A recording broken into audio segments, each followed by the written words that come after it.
J'espère que vous êtes réveillés en pleine forme ce matin, amis téléspectateurs. Bonjour. Lorsque nous commençons à travailler au cours de notre parcours professionnel, nous faisons face à certaines difficultés. L'une d'elles, bien souvent dans notre société, c'est celle du harcèlement. Le harcèlement sous toutes ses formes en milieu professionnel, c'est bien la thématique que nous avons retenue pour votre émission en ce mercredi matin. Et bien entendu, le plateau vous êtes ouvert pour recueillir vos avis, pour recueillir vos expériences aussi. Pourquoi pas, si vous l'avez vécu ou encore si vous avez su gérer la situation, c'est le moment de nous en parler. Et aussi, nos invités sont en plateau pour essayer de nous édifier un peu plus sur le sujet.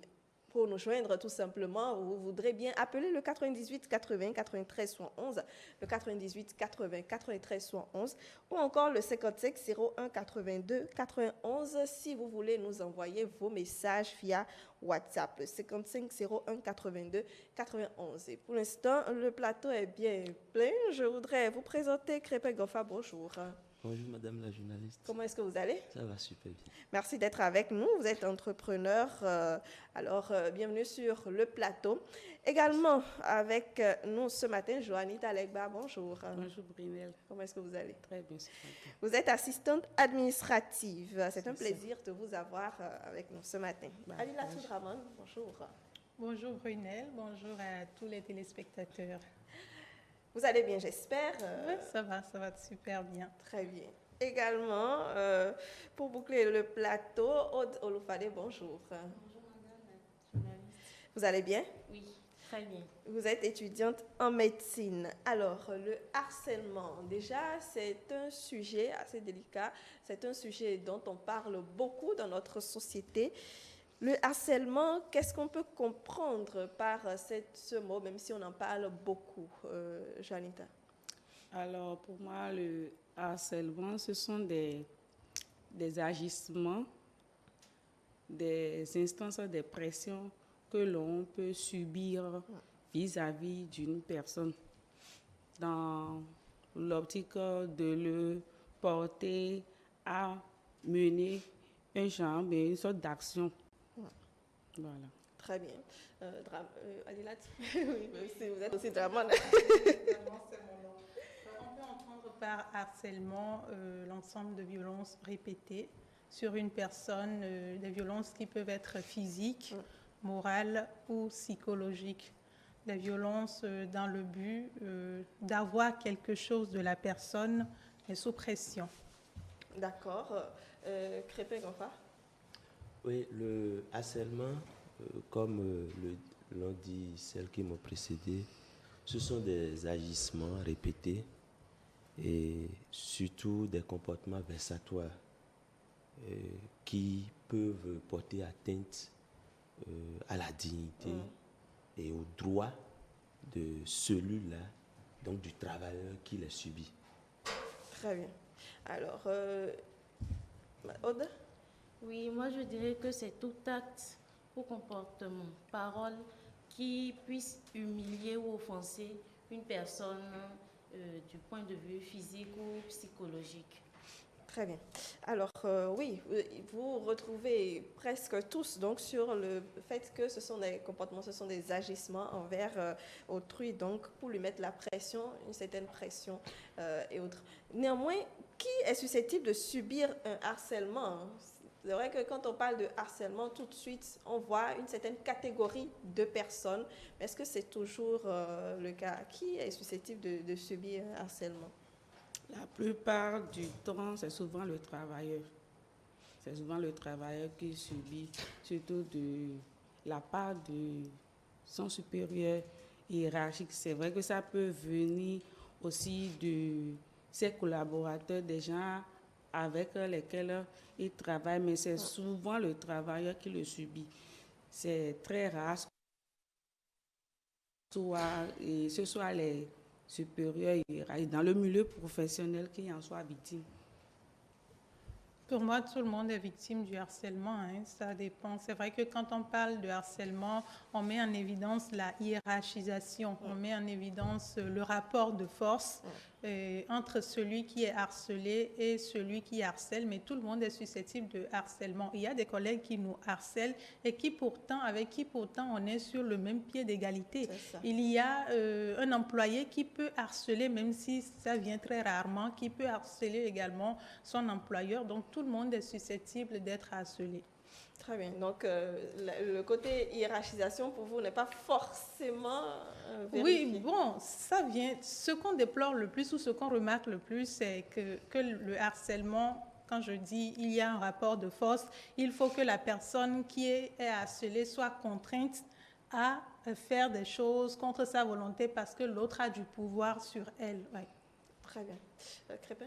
Oui, c'est vrai que c'est toute personne qui subit le harcèlement, mais c'est souvent ceux-là qui, dans la catégorisation, dans une hiérarchie, sont à des postes moindres que ceux de leurs supérieurs.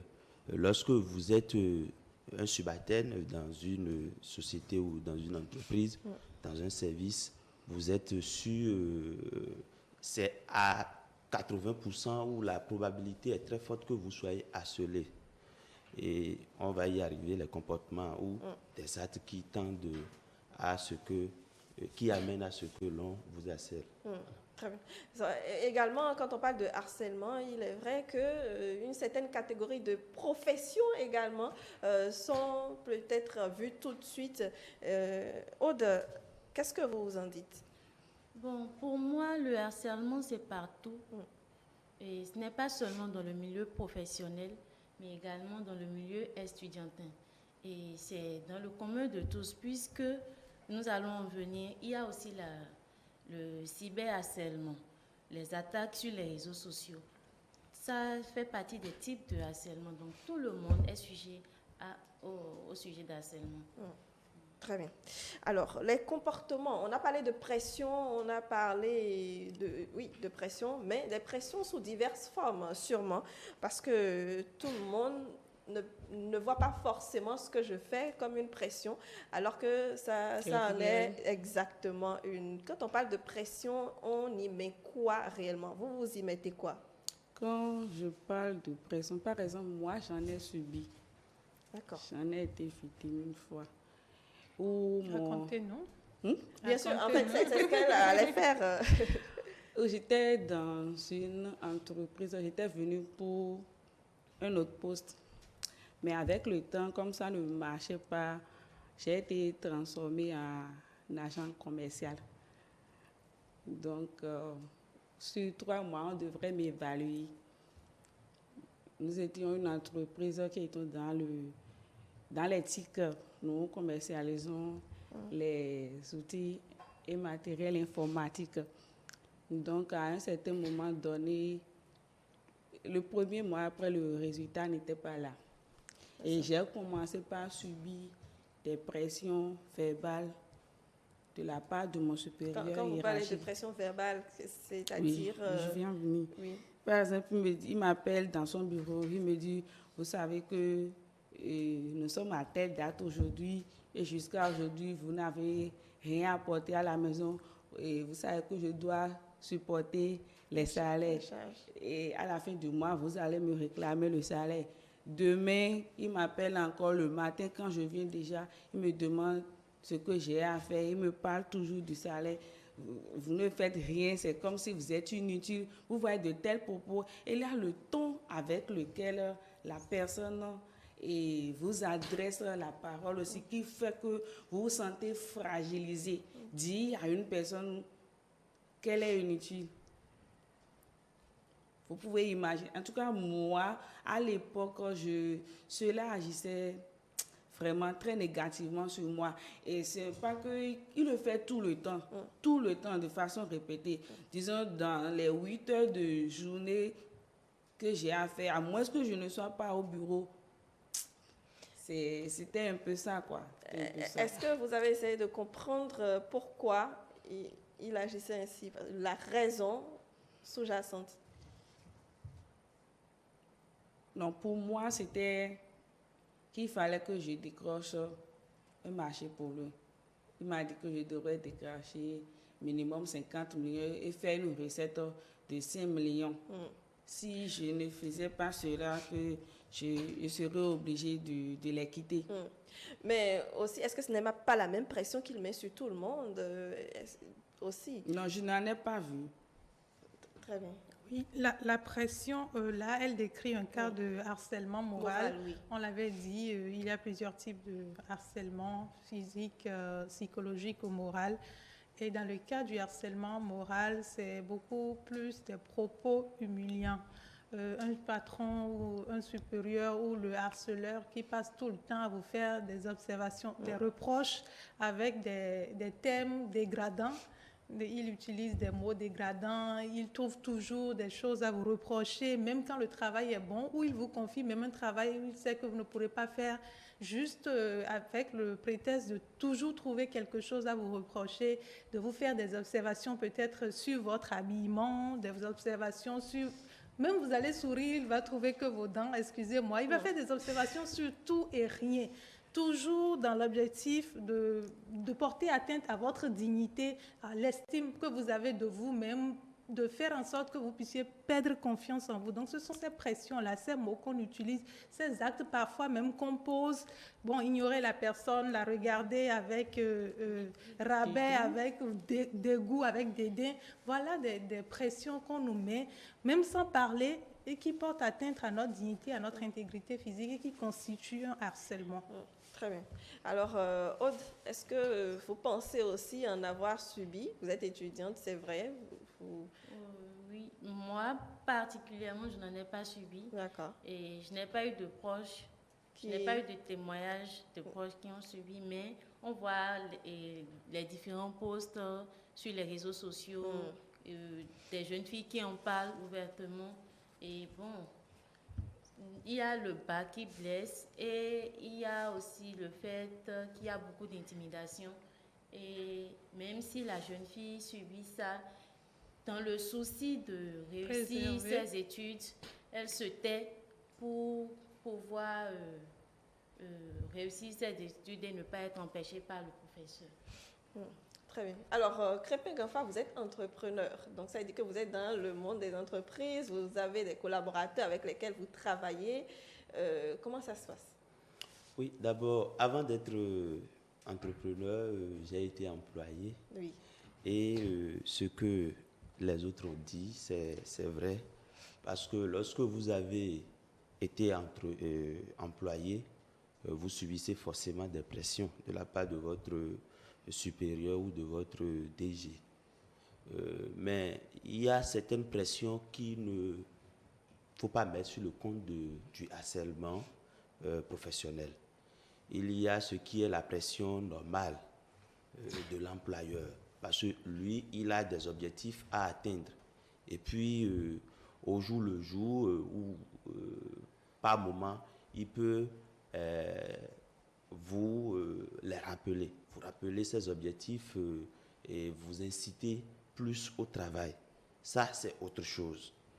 Mais lorsque ce rappel d'objectifs ou de ce que vous devez faire devient répétitif et parfois assez brutal, c'est à partir de cet instant-là qu'on parle de harcèlement, puisque elles viennent de le dire. Il y a également le ton avec lequel la personne exprime ce qu'il veut dire. Si le ton est un peu violent, glaçant et tout, là, ça frise déjà le harcèlement. Et de mon humble avis, je pense que quand on est employé, généralement dans le privé et également dans le public, on est souvent victime du harcèlement. Voilà. Alors, je vous propose plutôt de faire une pause.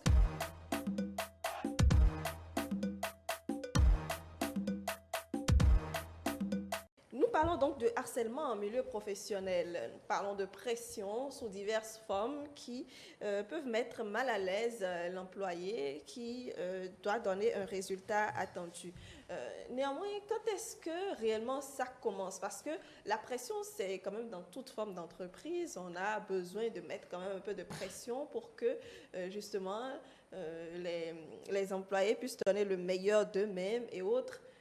Est-ce que parfois il n'y a pas confusion dans la manière de faire les choses aussi? En tant que responsable, je dois pouvoir mettre une certaine pression. Oui, c'est vrai qu'on a parlé de harcèlement moral jusqu'à maintenant. Je voudrais préciser également qu'on parle d'harcèlement sexuel sur ce plateau, puisque ça fait partie des deux formes d'harcèlement qu'on a en milieu professionnel. Quand est-ce que ça commence? Le harcèlement ne prévient pas. Comment sait-on qu'on est harcelé? Il y a plusieurs façons. Votre patron qui peut-être au début, le travail il était respectueux, vous ne lui reprochez rien, il ne vous reproche rien. Du jour au lendemain, qui commence par vous trouver des cheveux dans la soupe tout le temps, qui commence par mal vous parler, vous faire des observations sur votre façon de vous habiller, de vous envoyer des messages tout le temps, des messages parfois qui ne veulent rien dire à des heures tardives, vous demander des choses impossibles qui peuvent attendre demain. Votre patron qui, en passant, vous touche, vous tapote les fesses, vous touche, vous caresse la peau, vous devriez savoir que ça ne fait pas partie du travail et que là, déjà, il y a problème. Il est en train de présenter des signes, il fait des demandes, il fait des approches pour ne voulant pas parler, il exprime quelque chose. Et ça, déjà, c'est du harcèlement qui a commencé. Très bien. Quelque chose à compléter? Oui, dans ce sens, je voudrais aussi ajouter quelque chose. Elle a dit tout à l'heure que ça ne prévient pas. Réellement, on ne saurait dire c'est à cause de telle chose, à cause de ceci ou cela, que mon patron a commencé par avoir un tel comportement avec moi. Vous venez un beau jour au bureau, il vous appelle.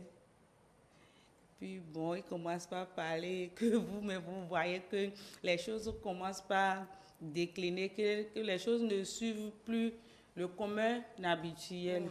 Et ça commence comme ça. Effectivement, ça ne prévient pas. Vous venez, vous subissez seulement, vous tombez devant le fait accompli. Voilà. Alors, moi, je vais ajouter le facteur répétition.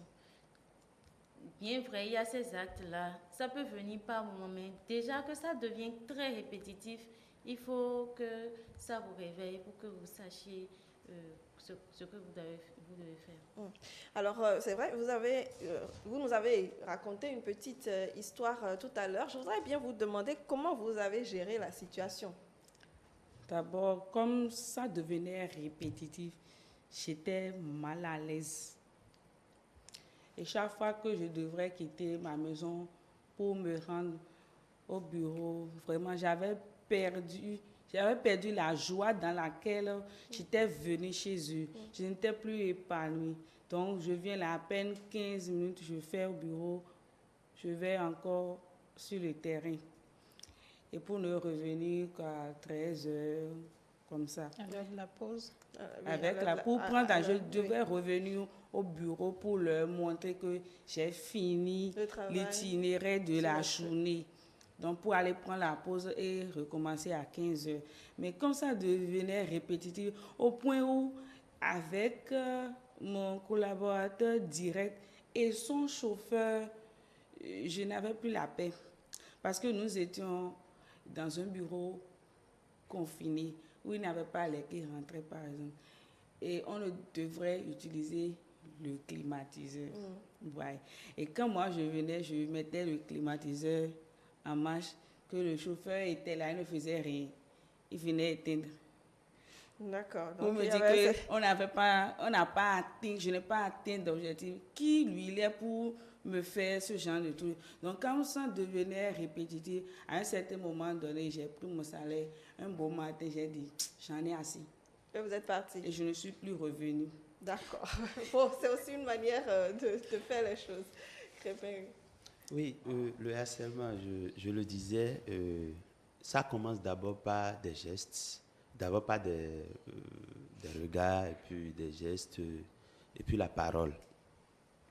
Mais il faut dissocier la parole professionnelle, la pression professionnelle du harcèlement. Et bon, entre les deux, il y a juste quelques millimètres près. Hein. La frontière n'est pas trop grande. Mais là, lorsque, comme je le disais, lorsque ça devient répétitif, violent, et madame vient de le dire, lorsque ça sort du cadre professionnel, lorsque par exemple, pour rien du tout, votre patron vous écrit jusque tard dans la nuit, mais pas pour des raisons professionnelles, mais pour s'enquérir de vos nouvelles au plan particulier et autres, là, ça prête à confusion et ça pourrait se rapprocher du harcèlement. Nous avons quelqu'un en ligne, vous allez continuer tout à l'heure. Allô? Oui, madame, bonjour. Monsieur Eugène Wayon, bonjour. Oui, bonjour, madame. Je salue vos invités. Je salue aussi l'entrepreneur. On dirait qu'il connaît son sujet. Je n'ai pas envie de lui prêter des intentions, mais... Non, pas du tout. Non seulement il est mignon. Écoutez, je voudrais savoir, c'est la faute à qui lorsqu'il y a harcèlement dans une entreprise? Première question. Pour moi, ce n'est pas la faute au patron. C'est d'abord la personne qui est en face de lui. Si déjà dès le départ, la dame, elle a dit, et comme dirait l'autre là-bas, si elle a su faire les séparations, le monsieur en face aurait peur. Quand vous venez au service avec une tenue légère, non, écoutez, même nos amis ne pourront pas résister à ça. Ne demandez pas à quelqu'un de vouloir être plus cher que l'essai. C'est leur faute, les fautes aux femmes. Et non seulement, ce n'est pas. Et, en fait, celle qui domine le plus dans cette bêtise, c'est souvent les femmes mariées. Et puis, comme dirait l'autre, c'est souvent les tonneaux vides qui, vous les voyez constater avec de tels comportements parce qu'elles n'ont rien réel. Alors, bon, c'est vrai que je n'ai pas très bien compris la suite de ces idées, mais on va insulter personne de tonneau vide, ni de quoi que ce soit. Je pense que chacun a sa part à apporter dans une entreprise. Une fois que vous êtes embauché quelque part, c'est qu'on vous reconnaît quand même une certaine compétence, un certain savoir-faire et raison pour laquelle vous êtes là. Si après, il y a des difficultés à donner des résultats, c'est qu'il y a sûrement des causes qu'il faut aller rechercher pour pouvoir gérer la situation. Alors, Aude, je vais vous libérer pour recevoir un autre invité sur le plateau. Néanmoins, pour vous, quand on parle de harcèlement professionnel, comment est-ce qu'on peut réagir ou bien comment s'en sortir pour vous? Tout d'abord, moi, je dirais qu'il faut réagir très, très tôt. Et comme premier geste, sortir de l'isolement. Essayez de discuter d'abord avec la personne. Si ce dernier ne vous prend pas au sérieux, vous pouvez passer par l'intermédiaire d'un autre collègue, d'un manager ou du directeur des ressources humaines. Si ça dépasse cet entendement, vous allez voir l'employeur.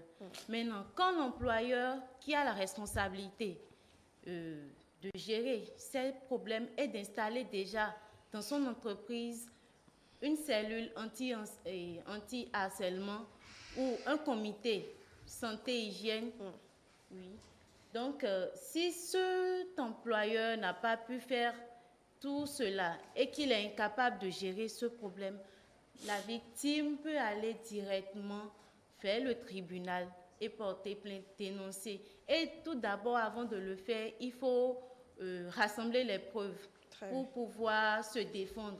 Ça peut être des emails, des messages, des enregistrements, tout ce qui peut servir et valoir beaucoup plus dans votre témoignage qui va renforcer l'acte et vous faire gagner un tant soit peu votre défense. Très bien. Merci Merci à beaucoup, Aude Oloufade. Je rappelle que vous êtes étudiante en médecine. Je vous souhaite une excellente journée et j'installe Sandra Diarro. Merci beaucoup.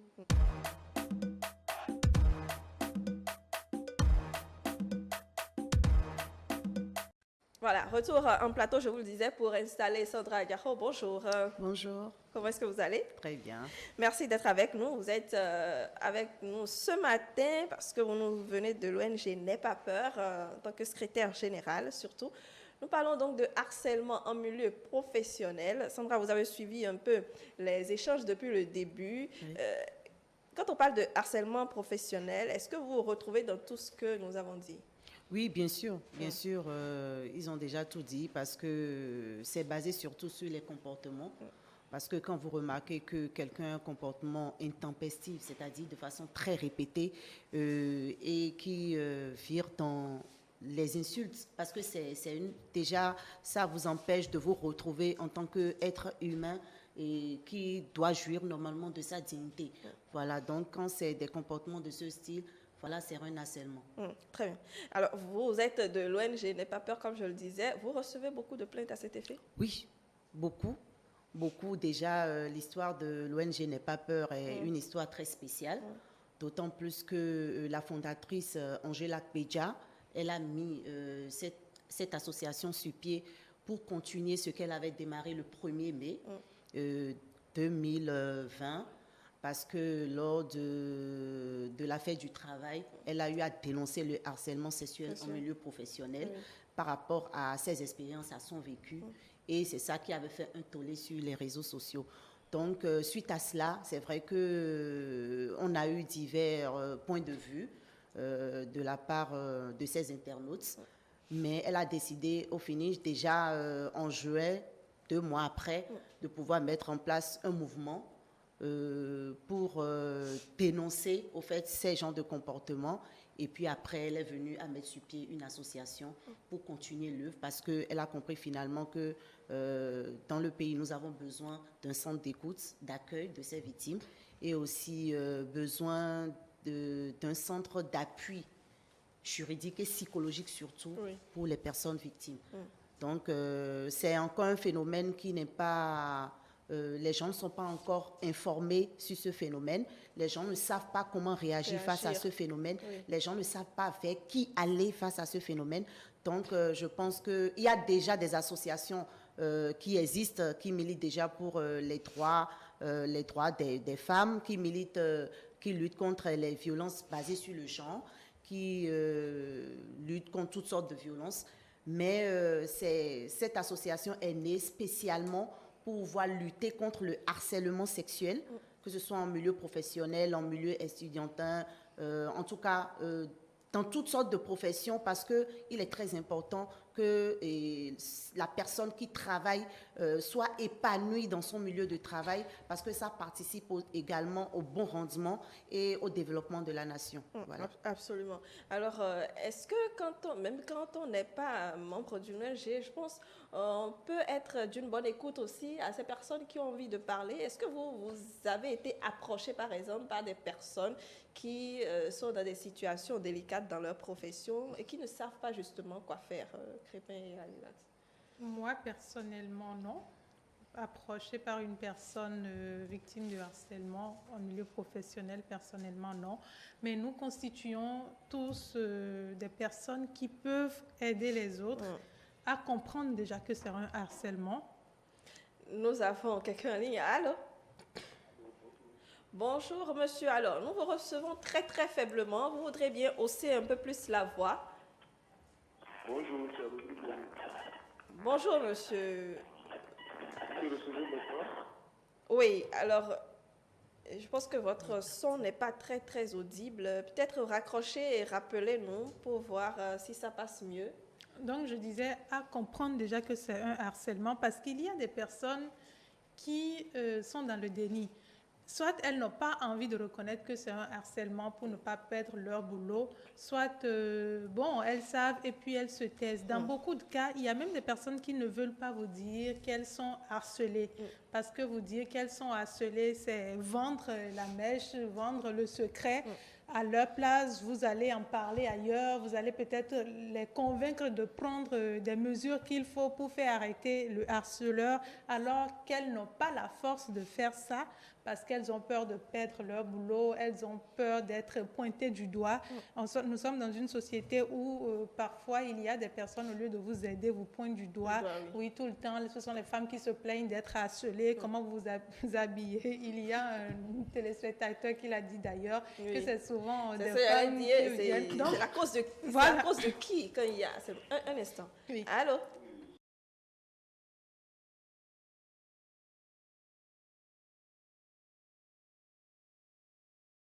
J'aimerais intervenir, c'est un sujet un peu intéressant dans le débat. Et pour ma part, je pense que le harcèlement en milieu professionnel, c'est un truc qui date il y a longtemps. Et on n'arrive pas véritablement à lutter contre. Maintenant, je pense que, est-ce qu'on va parler d'harcèlement ou bien il faut d'abord connaître la gente féminine. Vous voyez, il y a des filles qui se font naturellement harceler sans le savoir. Surtout en milieu professionnel, déjà qu'il y a 2, 3, 4 filles, elles font tout possible pour se faire mieux remarquer. En oubliant qu'en le faisant, elles sont en train d'attirer beaucoup de personnes vers elles. Vous voyez, parce qu'il y a de tels comportements des femmes en milieu professionnel qui font qu'elles sont vraiment remarquables. Et parfois, ça devient une concurrence. D'accord. Voilà aussi que la gente féminine revoit un tout petit peu ce comportement. Parce que ce sont elles-mêmes qui provoquent le harcèlement en réalité. Vous voyez, il y a d'autres filles, surtout, je m'excuse, ceux qui font beaucoup plus ça l'église, quand elles rentrent, on sait que celle-là, voilà comment elle se comporte, tout le monde la respecte, tout le monde la craint par rapport à beaucoup de choses. Parce que quand on va l'approcher, on sait déjà ce qu'elle va nous servir, ce qu'elle va faire comme réponse. Maintenant, par contre, il y a d'autres personnes, d'autres filles, quand vous les voyez, c'est toutes elles qui provoquent en réalité les hommes. Après, quand beaucoup d'hommes commencent à leur faire des avancées, ça tourne un peu vers le harcèlement, elles vont commencer par se plaindre. Vous voyez là, c'est le problème se pose. Donc, il va falloir en réalité que les femmes professionnelles aussi revoient les comportements quand elles sont en milieu professionnel, surtout si elles sont mariées. Très bien. Merci, M. Rodrigue, pour votre participation à ces échanges. Justement, la faute est à qui? La faute est au harceleur. C'est très facile de passer notre temps à rejeter le tort sur les femmes et à vouloir que le harcèlement cesse. Sincèrement, c'est très facile et c'est écœurant qu'on en soit encore là. La femme, l'habit, ne fait pas de vous un harceleur. Si vous n'êtes pas, elle peut être nue devant vous. Si vous êtes un homme responsable, que vous êtes un homme qui a la tête sur les épaules, que vous savez que là, c'est un cadre professionnel, qu'on y vient pour travailler, qu'elle soit nue ou pas, ça ne devrait pas être le motif du harcèlement. C'est très facile. Rien ne justifie le harcèlement. Le harcèlement est le fait de celui qui harcèle, qui pense qu'il a plus d'autorité, qu'il peut se permettre d'utiliser les autres. Vous mettez à la place des filles parce que je suis une femme, parce que je ne suis plus libre de m'habiller comme je veux, parce que je suis une femme, je ne suis plus libre de parler à mon patron comme de parler avec des considérations, parce que je suis une femme, je ne peux plus discuter avec mes collègues, je ne peux plus travailler pour me faire remarquer. Non, c'est à croire qu'on envoie nos filles à l'école pour que quand elles sont au boulot, qu'elles soient cloîtrées dans un coin, qu'elles ferment leur bouche du matin au soir, qu'elles ne réagissent pas parce que dès qu'elles parlent, dès qu'elles se maquillent en venant au boulot, on va dire « Ah oui, tout ça c'est pour attirer l'attention de son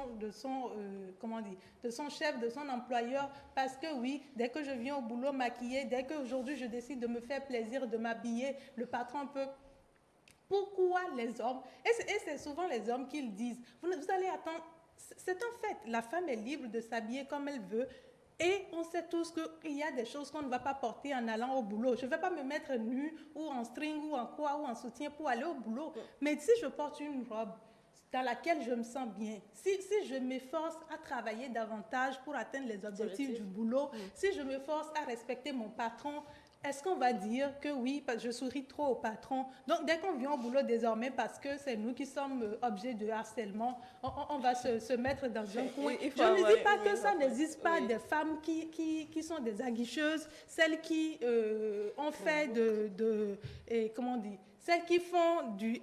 Ce n'est même pas de harcèlement, celles qui se préparent en venant dans un boulot à avoir de la facilité parce qu'elles n'ont pas confiance en elles-mêmes, parce qu'elles veulent avoir facilement de la promotion, tout ça, ça existe. Mais je dis, tant que celui qui harcèle, tant que celui qui en profite est convaincu que c'est un milieu professionnel, que c'est un cadre dans lequel on ne doit pas profiter de la faiblesse de l'autre, est-ce que c'est parce que je vous fais des avances, vous êtes obligé d'accepter? Parce que je porte une petite robe, vous êtes obligé de me regarder. Si vous ne me regardez pas aujourd'hui, demain, c'est sûr que le 3e jour, je vais me ranger, je ne vais plus faire la même chose. Arrêtons de dire que c'est de la faute des femmes, s'il vous plaît. Oui, nous savons tous que la femme est qualifiée de sexe faible.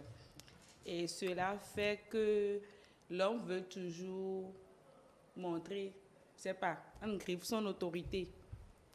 Et malgré tout ce qu'on dise, j'ai entendu ma consoeur dire tout à l'heure que c'est dommage que nous en soyons encore à ce niveau où tout le temps on veut remettre la faute à la femme, dit que c'est elle qui provoque, c'est d'elle qu'émane toujours le harcèlement.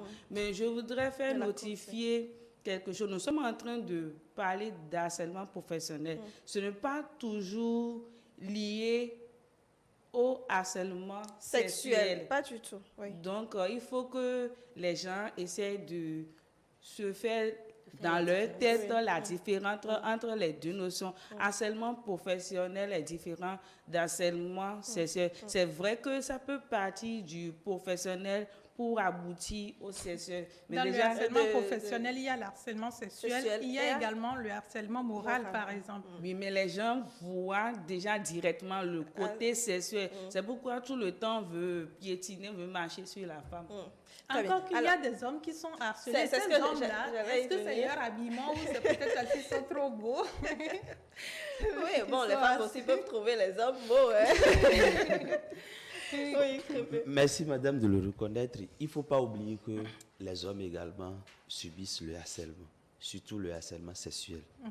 Bon, les autres formes de harcèlement, c'est tout le monde, hommes et femmes, qui les subissent.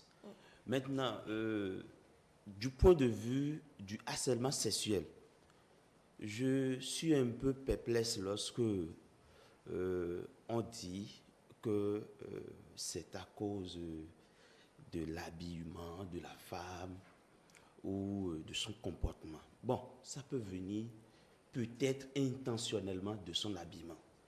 Mais il faut avouer que il y a certaines femmes, il faut avouer qu'il y a plein de femmes aujourd'hui qui sont extraverties, assez libérées, assez joviales, et qui engagent facilement la discussion avec vous, et qui ont une facilité sans arrière-pensée, sans arrière-pensée. Et comme ça, il ne faut pas croire que celle-là, c'est parce qu'elle attend quelque chose de vous forcément qu'elle le fait. Non, c'est de sa nature. C'est elle est comme ça. Et parlant, par exemple, de Madame Angela Bédia, que je connais très bien, elle est une femme extravertie. Et souvent, c'est à ce genre de femmes que le harcèlement et sexuel surtout arrive. Ça, c'est votre remarque. Qui les subissent. Je le dis parce que... Je le dis parce que tout à l'heure, vous aviez demandé si l'on a été témoin ou si des gens sont... Bon, pas en milieu professionnel, mais en milieu estudiantin, quand j'ai été responsable d'amphi, responsable étudiant... Vous en avez beaucoup reçu. Oui, j'ai eu des confidences de la part des camarades femmes. Il y a tel docteur, tel enseignant et autres qui... Voilà, et puis on a pu gérer. Donc, ça existe. Très bien. Alors, je vais libérer Juanita dans quelques minutes, mais je voudrais quand même vous demander, quand vous avez quitté l'autre boulot pour le nouveau boulot actuel, vous vous sentez comment? Est-ce C'est un que peu la même chose. D'accord. Donc C'est déjà, un peu vous vous la sentez même mieux. chose. Cette pression, cette torture verbale que je subissais de l'autre côté, tous assumés venant de tout le monde, non, il n'y a plus ce genre de choses. Aujourd'hui, tout roule Aujourd'hui, parfaitement. c'est relax. Très bien. Et c'est ce qu'on vous souhaite d'ailleurs.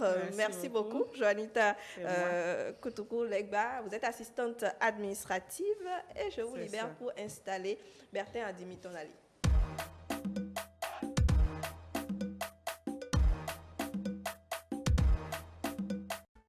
Voilà, installé donc sur le plateau Bertin Adimitonali. Bonjour. Bonjour, madame. Comment vous allez? Très bien. Vous êtes psychologue, merci d'être avec nous ce matin et vous êtes là depuis un moment également. Vous avez suivi nos discussions. Nous parlions des causes du harcèlement en milieu professionnel, pas forcément sexuel. Et qu'est-ce que vous voudriez peut-être ajouter à tout ce qu'on a dit? Donc, ce que je vais ajouter, c'est que c'est foudroyant, ce phénomène dans les milieux professionnels. Vous ne vous retrouvez même plus quand c'est vous la victime. Parce que vous êtes venu pour quelque chose, vous êtes venu pour avoir les moyens de vous épanouir, remplir, n'est-ce pas, assouvir les besoins psychologiques, besoins physiologiques, de sécurité, d'appartenance. Vous avez besoin, vous recherchez le besoin d'être aimé et de manifester l'amour envers les autres, de vous réaliser, n'est-ce pas? Et on vous accueille comme si vous êtes indésirable. C'est un peu dommage, c'est très dommage. Et c'est d'autant plus difficile à supporter que quand cela vient de la direction des ressources humaines ou bien du service du personnel, vous voyez. Et pire encore, quand c'est un groupe de chefs. Parce que les autres subordonnés ou bien vos collègues, chacun de nous a une part de l'enfance qui veut toujours plaire à l'adulte en lui. Ils veulent plaire, n'est-ce pas, à ces chefs-là. Et font comme ces chefs font, ou bien sont manipulés par ces chefs-là contre vous. C'est l'enfer sur terre, madame. Et un pays comme le Bénin, qui a pour devise fraternité, justice, travail, et devrait vraiment prendre ses responsabilités. Surtout en ce temps-ci où nous avons un gouvernement qui beaucoup travaille et qui valorise le travail et qui pense valoriser les travailleurs. Mais il y a des causes. Je ne sais pas si vous voulez que j'en aborde. Vous voyez, ça peut tenir à la façon dont l'individu a passé son enfance. Si dans la famille, il y a un système de valeurs dont un élément, c'est de persécuter les autres, on prend ça comme, allez, c'est à faire. Si, par exemple, l'enfant n'a pas connu l'autorité d'un père, l'amour d'un père comme il faut, et l'amour de la mère, l'amour de l'entourage, l'enfant peut penser que c'est comme ça dans la vie, ça devient vraiment une valeur, et on grandit avec, vous voyez, c'est ça. Maintenant, il y a aussi la compétence. Est-ce que la victime s'est offert par son incompétence? Il y a tout ça. Il y a aussi la jalousie des gens, ou bien leur peur que le patron de la hiérarchie découvre vos vertus pour les mettre en berne. Il y a ça. Il y a aussi que il y a des psychopathologies, hein. Il y a des gens qui sont malades et qui manifestent comme ça. La névrose, par exemple, nous pouvons revenir après sur les psychopathologies dans une autre émission. Il y a des enjeux de revenus. Par exemple, les missions. Oui. Ah oui. Et il faut se bat pour il faut faire voir l'autre pour se faire bien voir. Alors qu'on n'est pas bien placé pour vraiment effectuer ces missions-là. On arrive même jusqu'à vous éclipser pour faire venir un parent dans la structure pour accomplir le travail à votre place parce qu'il y a l'argent. Vous voyez, et tout ça, c'est surtout dans les services publics que nous remarquons ces choses-là. Il y a assez de causes. Il y a assez de causes. Et qu'on ne pourra pas tout énumérer de toute façon. Mais je dis que c'est un phénomène. Vous voyez, il y a des gens qui vont au travail le matin en pleurant. Oui. Et qui reviennent du travail en pleurant. En pleurant. Et ça irradie leur vie. Toute leur vie de conjugale, leur vie de ménage, leur vie. Parce que c'est dévitalisant. Le psychoterrorisme, on l'appelle. Très bien. Alors, parlons à présent des conséquences de ce phénomène-là sur la personne, sur la victime. Alors, Sandra Diakho, quand vous recevez des personnes qui viennent se plaindre à vous, dans quel état est-ce qu'elles sont? Déjà, dès le coup d'appel, tu sens déjà dans la voix de la victime qu'elle se sent perdue. Parfois, c'est des propos tremblants, sans assurance. C'est comme une personne qui ne se retrouve plus, qui a besoin vraiment de s'exprimer, de se dégager, de se libérer. Et ça, c'est frissonnant, c'est très touchant, parce que chaque victime que nous recevons ne s'exprime pas de la même manière. Elle s'exprime toujours différemment parce que les conséquences que ce comportement a sur leur vie, sur leur psychologie et tout, est toujours différent. Donc, c'est un phénomène vraiment, c'est un phénomène qui diminue la dignité de la personne humaine. Voilà. Donc, tout ce que nous recevons, le premier appui que nous leur apportons, c'est d'abord l'écoute. C'est d'abord l'écoute. Et ça, moi, c'est vrai que déjà dans ma vie, j'ai été abordée par beaucoup de personnes qui se sont plaintes de ces genres de cas, de ces genres de situations, qui ont besoin de conseils et tout. Mais quand je me suis mis à travailler, à militer dans cette association, j'ai appris quelque chose de très capital chez Angela. C'est-à-dire qu'il n'y a pas d'heure d'écoute. C'est ça. À n'importe quelle heure, on peut vous appeler. Il n'y a pas d'heure d'écoute. C'est-à-dire que quand tu reçois cette victime, tu dois pouvoir te rendre disponible pour l'écouter, pour ne pas écourter ses propos, pour ne pas lui montrer que... parce que... Vous avez autre chose à faire. Voilà, il faut permettre à la victime de pouvoir s'extérioriser parce que c'est comme la goutte d'eau qui déborde la vase. Quand elle vient vers quelqu'un, c'est qu'elle a déjà accumulé beaucoup de choses. Donc voilà, c'est l'écoute d'abord, savoir comment échanger avec cette personne. Et puis après, il y a une psychologue qui est aussi membre de N'aie pas peur et qui va à l'écoute de cette personne parce que c'est tellement délicat que ce n'est pas n'importe qui peut arriver à discuter, à échanger avec ces personnes victimes. C'est vrai, c'est pas n'importe qui. Oui. Sandra a parlé de la dignité, c'est dégradant autant sur le plan mental que sur le rendement professionnel. Et les conséquences, on peut déjà, c'est une personne qui perd de l'estime de soi, qui n'a plus confiance en elle-même, qui se dit tout le temps peut-être que c'est elle la cause, peut-être que c'est elle qui a causé ce harcèlement-là, c'est elle qui a incité l'autre, n'a plus envie d'aller au boulot, pas peur de rencontrer son maître chanteur, le bourreau, le maître chanteur, pas peur d'être accusé là-bas d'avoir provoqué le harcèlement. On ne dort plus parce qu'on ne sait pas à qui se confier. Est-ce que la personne à qui on va se confier est susceptible de nous écouter vraiment? Parce que souvent, on a envie de nous confier ou de se confier à quelqu'un, mais on a également peur des jugements.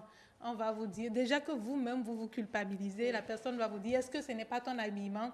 Est-ce que ce n'est pas ta façon de parler? Revois tout ça là et on verra. On ne se dit pas, est-ce qu'il va voir telle personne? Est-ce que dans votre structure, il y a telle disposition? Est-ce que c'est prévu en cas de harcèlement? Il faut voir. Non, on commence par te demander, est-ce que ce n'est pas toi? Est-ce que ça ne vient pas de toi? Du coup, tu as peur d'aller voir la personne. Et tout ça là agit sur ta psychologie, sur ton rendement. Tu n'as plus envie d'aller au boulot. Une fois là-bas, tu es pressé de rentrer. Tu n'es pas concentré. Comment est-ce que tu vas atteindre les objectifs? Et après, on va t'accuser encore d'être inutile à la société. Et on finira par te renvoyer. Tu vas garder tout ça dans ton silence. Tu finiras par mourir petitement. Ce qui est sûr, c'est très difficile. Oui. C'est très difficile de se confier à quelqu'un. Parce que quand tu te confies à la personne, si la personne n'appréhende pas le sujet comme toi, c'est très difficile à la personne de pouvoir te satisfaire. Savoir les mots qu'il faut. Oui, c'est très difficile. C'est pour ça, la première solution que les autorités ont trouvée, c'est de pouvoir installer des centres d'accueil dans tous ces milieux pour pouvoir permettre à la victime de ne pas aller à l'encontre de ces genres de situations. Parce que quand tu vas directement vers une personne qui est déjà aussi un être humain, c'est difficile de pouvoir trouver satisfaction. Donc, ces centres peuvent te permettre à toi de pouvoir aller vers une structure qui ne se comporte pas comme un être humain, mais qui se comporte comme une personne morale qui pourra mieux t'écouter, mieux t'orienter. Et d'autant plus que c'est très compliqué, surtout quand normalement dans des entreprises, c'est la direction des ressources humaines qui est habilitée à t'écouter. Voilà. Mais quand tu vas à la direction et que le bourreau même, c'est lui le boss de la direction des ressources humaines, là tu as un problème. Tu vas parler à qui? Tu ne vas pas t'en sortir. Maintenant, le deuxième, c'est-à-dire le deuxième, la personne vers qui, la structure vers qui tu peux aller en deuxième position, c'est le syndicat. Oui. Maintenant, si le syndicat aussi, bon, déjà qu'il y a des harceleurs là-bas, c'est aussi un peu compliqué. Voilà, parce que comme on l'a déjà dit, le harcèlement, ce n'est pas seulement au niveau des autorités. Oui, c'est beaucoup plus grave quand c'est le patron qui harcèle, mais aussi entre collègues de service, ça se passe. Et c'est eux qui facilitent beaucoup plus ta descente aux enfers. Oui, c'est ça, ta descente aux enfers. C'est eux qui facilitent ça, d'autant plus que entre eux, ils se disent, OK, elle n'aura plus rien, on laisse telle victime au placard parce que ça se passe aussi au niveau des hommes. Donc, eux aussi, du jour au lendemain, on ne te confie plus rien, tu ne fais plus rien. Donc, c'est un mal-être qui est en train d'être... qui naît au sein de l'entreprise et qui n'est pas favorable déjà même au rendement de cette entreprise, parce que tu dois pouvoir t'épanouir, parce que c'est dans l'épanouissement que tu donnes un meilleur rendement de toi-même. Et ce rendement va favoriser le développement de l'entreprise et le développement de la nation. C'est pour ça que dans le code du travail, c'est des choses qui sont dénoncées. Et il y a la loi qui est là pour pouvoir être appliquée à tous ces bourreaux et qui commettent de tels actes. Très bien. Crépin. Il faut noter que souvent, il y a des victimes qui n'aiment pas aller vers ceux-là qui le connaissent ou ceux-là qui ont des liens directs avec leur environnement immédiat ou le harceleur. Et donc, ils cherchent à aller vers d'autres personnes qu'ils ne connaissaient peut-être pas et qui pourront véritablement faire quelque chose pour que ça cesse. Parce qu'il ne faut pas... Le piège, c'est de se plaindre et que cela vous retombe dessus. C'est ça. Donc, il faut choisir en fait la bonne personne. Exactement. Quelqu'un soit de la société civile ou d'une ONG ou une personne de droit, par exemple, et qui puisse vous protéger tant professionnellement que juridiquement. Et donc, c'est c'est souvent ce qui amène certaines victimes à ne pas à la recherche, lorsqu'ils recherchent ces critères ou ces caractéristiques-là, ils n'en trouvent pas souvent, et puis ils restent là, muselés dans le silence et tout. Et subissent Si tu permets, il y a tellement la culture du harcèlement au Bénin que même quand vous dénoncez... Attendez, je vais vous expliquer. Quand vous dénoncez le domaine mondial, je refuse pas, mais quand vous dénoncez que peut-être vous avez eu gain de cause, vous voulez démissionner pour aller quelque part, est-ce que vous savez qu'il y a une étiquette qui est collée à vous? Qui sont là-bas aussi ont l'intention ou mais sont on la protège aussi. Non, mais ça vous protège, mais vous êtes d'abord mal vu dans votre milieu professionnel. Et puis, il y a ce préjugé. Est-ce ce qu'il dit est vrai? Surtout quand il s'agit du harcèlement sexuel. Bon, voilà. Très bien. Bertin, Oui, vous qui êtes psychologue. L'environnement d'abord familial, notre environnement familial ne dénonce pas trop ces choses-là. C'est ça. Ne dénonce pas trop ces choses-là. Moi, dans mon enfance, mon papa me disait souvent, à l'école, hein, les gens s'envoûtent. Hein. Dans le travail du blanc, les gens s'envoûtent. Hein. Oui. C'est très tard que j'ai découvert vraiment ça. Tout d'abord, l'environnement de la victime. Hein. Le harceleur, c'est de façon insidieuse qu'il s'introduit dans votre vie. Est-ce que vous voyez? Et on parle des collègues et témoins. Parmi les collègues, il y en a par rapport à vous, donc il faut qu'ils se taisent. Exactement. On se tait. Il y a compassion, mais il y a certains qui compatissent, mais silencieusement. Et c'est hors de choses-là qu'ils vous disent Qui vous en parle? beaucoup de courage. Rares même sont ceux-là. Beaucoup de courage. Il y a des gens qui souffrent dans leur foi. Ils ont foi en Dieu, ils savent que ça ne peut pas se faire, mais comment ça? C'est ça. Pas plus tard que hier matin ou bien avant-hier matin, une femme m'a envoyé 2000 francs de crédit. Je suis à la retraite depuis 2016. D'accord. De la structure que j'ai faite avant d'aller à la retraite. Oui. Vous voyez? Oui. Parce que c'est là où je vois que des gens ont gardé de moi de bons souvenirs, quand même, on compatissait, mais ne pouvaient pas se... Vous voyez? Donc les syndicats. Oui. Les syndicats, ils veulent être dans toutes les missions, non? Ils veulent être chauds. Ils ne peuvent pas parler. Sinon même, il y en a parmi eux qui vous menacent de mort. Oui. Ouvertement. Hein? Bon, maintenant, vous voyez, l'environnement est tel que ce n'est pas favorable. Sandra a dit qu'il y a des comités dans les services publics. C'est aujourd'hui? Non, il y a des centres, d'écoute. Oui, ils visent à ça. Au fait, oui, parce que depuis ce qui est sûr, il y a eu des décisions. Oui, il y a eu des décisions suite déjà à la dénonciation de Angela Pédia, qui a fait vraiment le tollé et qui a fait intervenir, au fait, même le président de la République.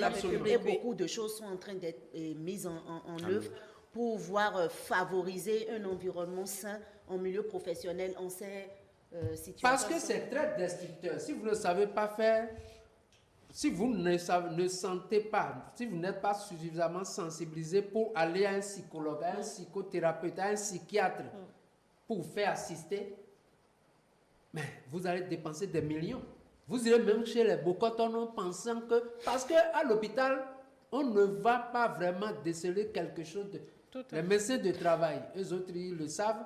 Mais c'est-à-dire, vous n'arrivez pas à savoir ce qui... Vous accusez une tante.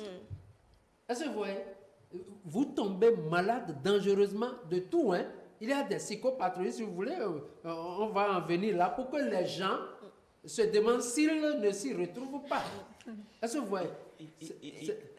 Il y a aussi le culte du silence dans notre milieu social, qui fait que lorsque vous allez voir quelqu'un et que vous lui parliez de cela, il vous dit, il faut ne pas dénoncer. D'abord, on vous conseille de ne pas dénoncer. Pour ne pas perdre ton emploi. Voilà, d'essayer de gérer cela, d'aller voir le bourreau, d'aller discuter avec lui. Discuter avec lui. S'il s'agit du harcèlement sexuel, j'ai un mari ou je ne veux pas, ainsi de suite. Mais on ne sait pas que la victime souffre psychologiquement. Et ça la met en position de faiblesse. Ça vous met en position de faiblesse. Parce que lorsque vous allez voir votre bourreau, qui est déjà votre chef, d'abord, comment lui dire je ne veux pas. Même si vous le lui dites, il ne le comprend pas bien ou il ne le comprend pas tôt. Et ce n'est que par un acte comme celui d'Amandila, ça dit dévoiler tout qui vous sauvera. Voilà. Oui, très rapide. Vous savez, le harceleur ne sait pas toujours qu'il harcèle déjà. Ce n'est pas tout harceleur qui le fait intentionnellement. intentionnellement. C'est pour ça que cette émission, c'est très bon, que chacun s'y retrouve. Parce que, victime aujourd'hui, on peut devenir harceleur demain. Tout à fait. C'est comme ça. Donc, il faut suffisamment sensibiliser les gens. Le chef, tout d'abord, je dis à celui qui se voit victime, commencez par documenter les faits au jour le jour. Parce que ça va constituer une preuve pour vous. Le jour où vous allez approcher votre harceleur, calculez bien les circonstances. Approchez-le. Soyez très correct. Approchez-le. Dites ce qui vous arrive, ce que vous souffrez. Parce que telle date, ne mentez pas. Telle date, et vous mentionnez les témoins sur votre chose. Peut-être qu'à cette rencontre-là, vous ne mentionnez pas les témoins. Vous n'allez pas lui dire les témoins. Dans telles circonstances, et vous évoquez votre aspiration à vous épanouir, à contribuer au rendement de... Allez doucement, par respect, valorisez-le dans vos propos. Faites une fois, 2 fois, 3 fois la démarche. Acculez sa conscience. Repérez dans l'environnement, s'il continue, repérez dans l'environnement celui qui est mieux placé pour le faire revenir à la raison. Continuez à vous documenter. Parce que la documentation, lorsque vous tenez un journal des faits, c'est comme si vous vous confiez à Dieu. Est-ce que ça vous dégorge un peu? Oui, ça vous libère un peu. Est-ce que vous voyez? C'est très bon. Donc, il y a des mesures à prendre. Oui. Les mesures, oui, Sandra, les mesures, on va y revenir tout à l'heure. D'accord. Oui, ce qui est aussi très, très important qu'on demande, parce qu'on parle de peur, voilà, c'est souvent la peur qui amène beaucoup de gens à ne pas parler. C'est pour cette raison d'ailleurs que nous avons donné à l'association le nom « N'aie pas peur », oui. Parce que tant que tu ne dénonces pas, personne ne saura ce que tu vis. Parce que les conséquences sont liées déjà à ta personne. Maintenant, quand on parle déjà en tant qu'employé, quand tu viens dans une entreprise, tu dois pouvoir connaître tes droits. C'est très important, tu dois connaître tes droits et surtout ton cahier de charges. Et quand tu le maîtrises, tu sauras déjà que quand ton employeur ou bien tes collègues de service dépassent une certaine borne, tu pourras te plaindre ou dénoncer ces genres de comportements. Parce que ça te permet d'avoir une certaine assurance parce que tu viens pour partager ton savoir-faire, donner ta compétence et donner ton grain de savoir pour le développement de l'entreprise. Donc, tu es une personne aussi capital et ressources. Maintenant, quand on parle du journal de faits, le journal de faits, au fait, c'est très important aussi pour l'avoir comme preuve. C'est très, voilà, comme preuve. Parce que c'est très important, d'autant plus que si tu n'as pas de preuve, quelle que soit la situation, parce que quand tu arrives peut-être à ne pas pouvoir jouir de tes droits et que tu arrives à un niveau où tu es en mesure d'être renvoyé de ton service, même si tu amènes le problème au niveau du tribunal sans preuve, tu es perdante. Tu es perdante. Donc, du coup, on ne demande pas. Ce qui est sûr, on sait que ce n'est pas tout le monde qui arrivera à le faire, mais les personnes qui se sentent vraiment mal à l'aise, qui ne sont pas épanouies dans leur milieu de travail, doivent pouvoir avoir le courage de dénoncer. Parce que tant que tu ne dénonces pas, c'est toi qui t'en sors perdant. Voilà, donc c'est pour ça il est très important que dans toute entreprise, qu'il y ait une cellule d'accueil et d'écoute pour tout personnel, tout le personnel, en tout cas tous ceux qui vont se retrouver dans ces cas, de pouvoir parler, se dégager et avoir un appui psychologique et surtout juridique dans ce cas d'autre. Parce que c'est quand ils vont dénoncer que et les répercussions qui vont provenir de cet acte, au fur et à mesure qu'ils les énumèrent, les gens vont leur dire « Ah non, ça ils n'ont pas le droit de faire ci, ils n'ont pas le droit de faire ça. » Donc voilà comment la procédure par laquelle tu pourras réclamer tes droits. Voilà. Très bien. Je voudrais préciser que la cellule à mettre en place, elle est très, très importante parce qu'il ne faut pas oublier aussi qu'il y a des employeurs qui se font harceler. Et il y a, on parle du harcèlement, il y a des employeurs qui se font... Nul n'est à l'abri du harcèlement. S'il y a une cellule qui existe vous avez la possibilité, autant l'employeur, bon, on dira l'employeur, il a la marge de manœuvre de renvoyer l'employé peut-être, mais s'il veut faire les choses dans les règles de l'art, dans le respect du droit, il peut également établir les faits et montrer que si c'était fait à dessein pour accuser l'employeur après, il pourra lui-même se rapprocher de la cellule pour montrer en fait que c'est un coup monté. Mais si la cellule n'existe pas, qu'on ne sait pas qui va nous écouter, ça ne met pas. Et c'est une cellule qui doit être solide. Pas une cellule dans laquelle l'employeur, le chef d'entreprise, celui qui est censé être l'harceleur, il est dans la cellule. Les collègues vont à la limite le soutenir, ou on va essayer peut-être de lui dire ok, arrête de faire ça, mais vous n'aurez pas gain de cause, puisqu'il va se dire que vous l'avez dénoncé, il va commencer peut-être par vous mettre des bâtons, il vous confiera plus de tâches à faire, vous n'aurez plus de mission, même si c'est de votre ressort, vous allez être gêné, vous allez partir alors que c'est lui qui a tort. Donc il faut que la cellule soit libre, que la cellule dispose de tests efficaces pour à la fois écouter et dissuader le harceleur. Alors, je me pose quand même une question. Une femme mariée qui se fait harceler, que ce soit un harcèlement moral ou sexuel à son boulot, comment le mari qui est à ses côtés doit pouvoir l'accompagner, doit pouvoir réagir Est-ce qu'elle va dire à son mari? Oui. C'est ça. Bon, écoutez, il faut qu'elle se sache harceler d'abord, avant de se confier à son mari. Il arrive que quand vous vous confiez à votre partenaire, il ou elle dise « Oui, de soi, c'est toi-même qui as cherché, hein. C'est toi-même qui as cherché. » Même je connais quelqu'un qui, harcelé par des femmes sexuellement dans son show là, n'en pouvait plus à dire à sa femme, vraiment, dans mon boulot là, les femmes me harcèlent et me causent même des problèmes comme je ne cède pas à leur avance. Et la femme lui a dit, c'est toi-même qui as cherché. Alors qu'elle ne sait pas que...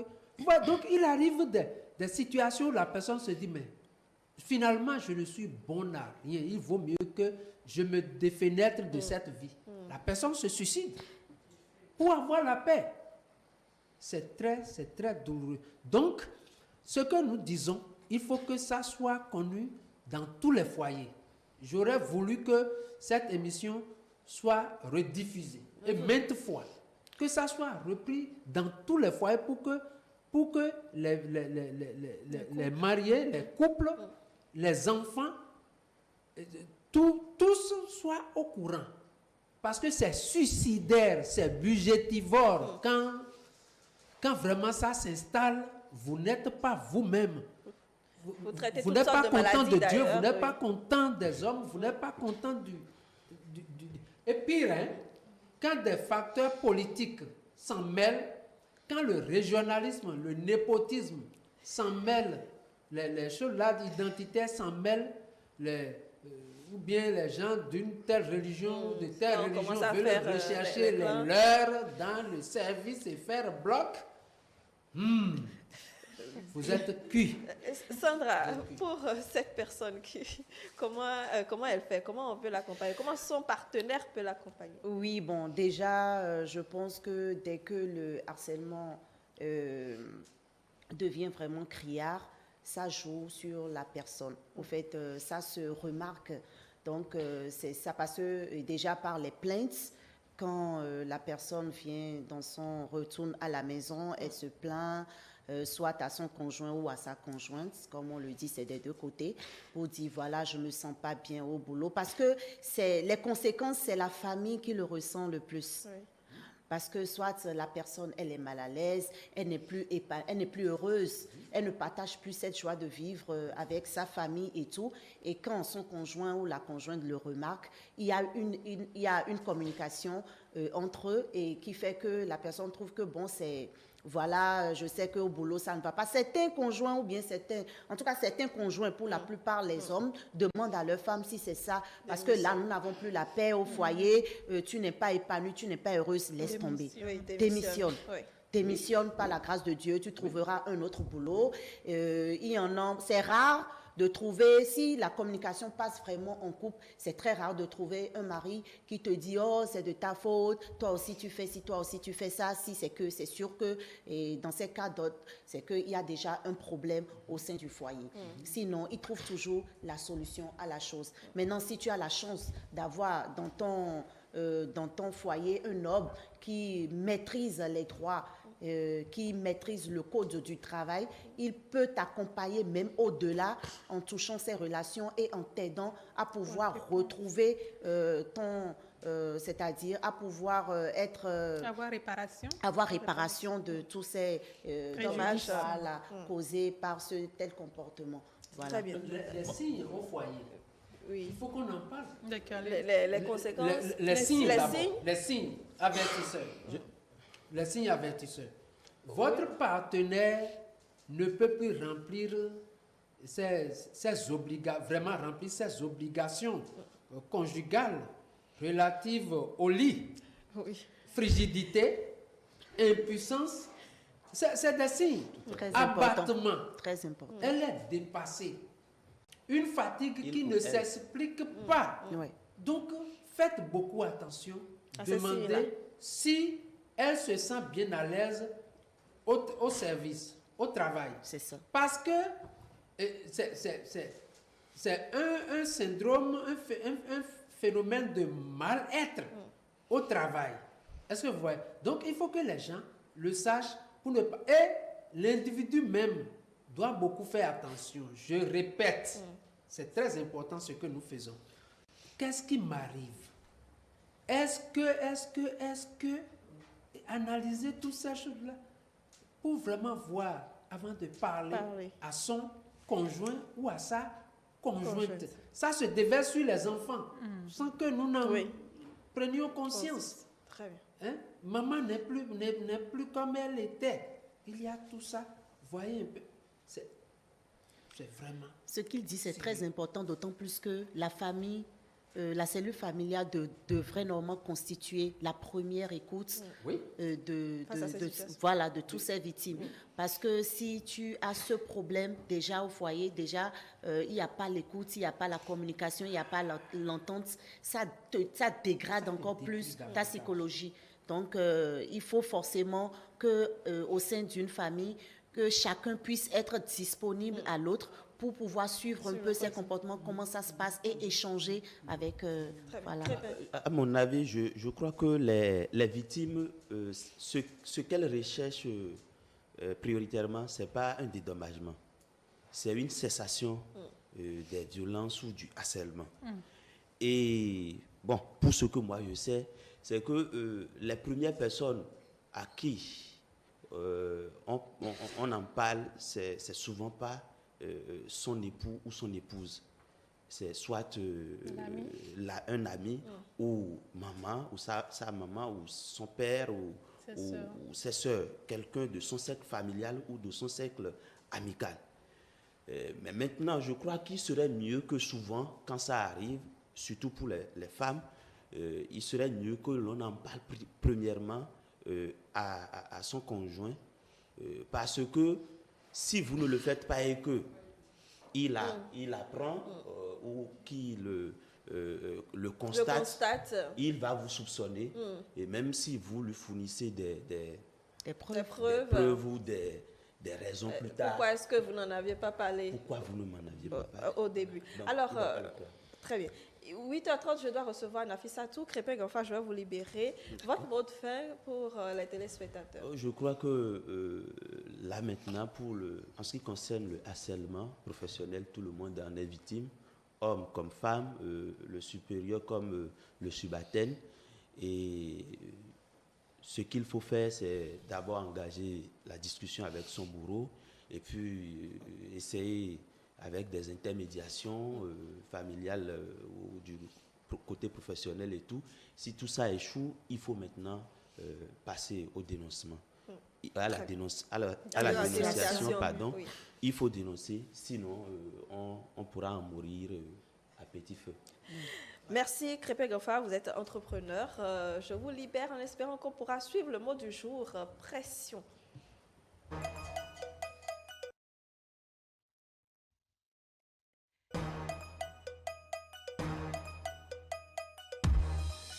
Mesdames et messieurs, c'est un bonheur pour nous de vous avoir autour de cette table d'enrichissement lexical.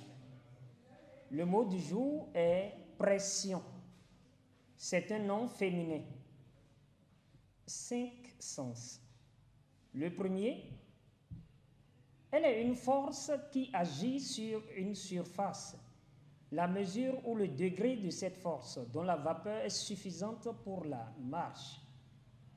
La pression atmosphérique, par exemple. Dans l'expression sous pression, être sous pression. Donc, au deuxième sens, c'est l'action de presser, de forcer. C'est l'influence persistante qui tend à contraindre. Une force persistante et morale exercée sur quelqu'un afin de le convaincre ou de le disposer à faire quelque chose que l'on désire. Exemple, trop de pression font le lit au stress qui peut déranger. Au troisième sens, ça se sait sous l'expression bière pression ou bière à la pression. Mise sous pression et tirée directement, donc servie à la tireuse. Quatrième sens, c'est au basketball. C'est le marquage serré de l'adversaire en possession du ballon.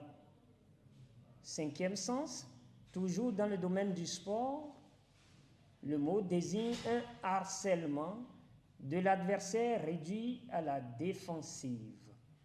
Un exemple pour le mot pression, nous dirons quand son employeur le met sous pression, il en souffre et devient improductif au travail.